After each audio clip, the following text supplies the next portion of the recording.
Bismillahirrahmanirrahim. Assalamualaikum warahmatullahi wabarakatuh.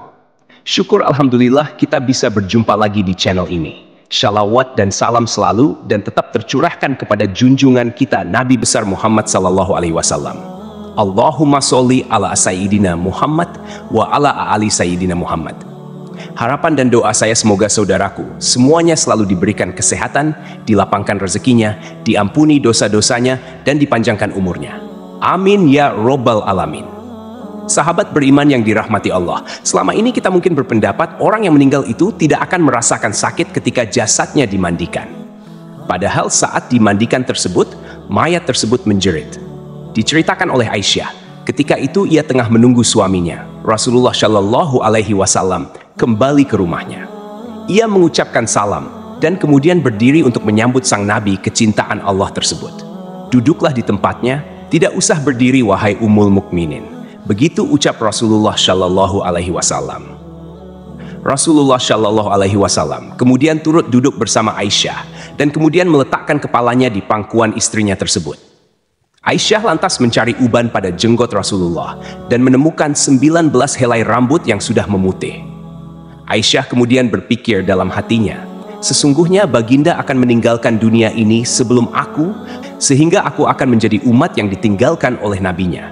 Maka ia pun menangis, sehingga mengalir air matanya jatuh menitis pada wajah baginda. Rasulullah sadar terkena tetesan air mata istrinya. Rasulullah pun kemudian terbangun dari tidurnya. Wahai Ummul Mukminin, apa yang membuatmu menangis? Tutur Rasulullah. Aisyah kemudian menceritakan apa yang ia rasakan setelah melihat uban Rasulullah Shallallahu Alaihi Wasallam. Tahukah kamu kondisi apakah yang paling menyusahkan bagi si mayit? Kata Rasulullah Shallallahu Alaihi Wasallam. Tidak ada kondisi yang paling menyusahkan atas diri mayit selain saat keluar dari rumahnya. Anak-anak yang ditinggalkan berada di belakangnya dan menangisinya, kata Rasulullah. Itu memang menyakitkan, tapi masih ada lagi yang lebih pedih dari itu, sahut Rasulullah Shallallahu Alaihi Wasallam. Tidak ada kondisi yang lebih berat atas diri mayit selain saat dia dimasukkan dalam liang lahat dan dikubur di bawah tanah. Para keluarga, anak, dan istrinya meninggalkannya pulang. Setelah itu datanglah malaikat munkar dan nakir dalam kuburnya, ujar Aisyah. Baginda kemudian tersenyum simpul mendengar jawaban istrinya ini.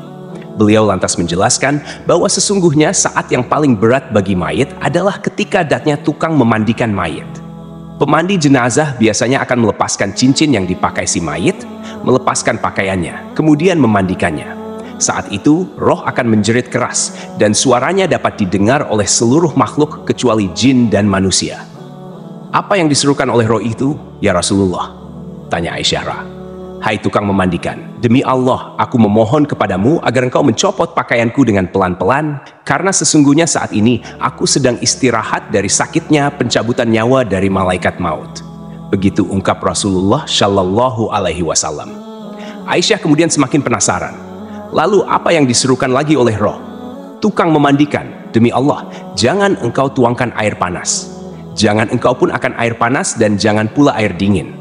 Sesungguhnya jasadku telah terbakar karena dicabutnya nyawaku, jawab Rasulullah. Lalu ketika dimandikan, apa yang diserukan oleh roh itu? Tanya Aisyah lagi. Dan ketika dimandikan, roh itu berkata, demi Allah, hai tukang memandikan, janganlah engkau pegang diriku terlalu kuat. Sesungguhnya jasadku masih terluka karena keluarnya nyawa. Tutur Rasulullah Shallallahu Alaihi Wasallam. Sahabat beriman yang dirahmati Allah, itulah sakit yang dirasakan oleh mayit.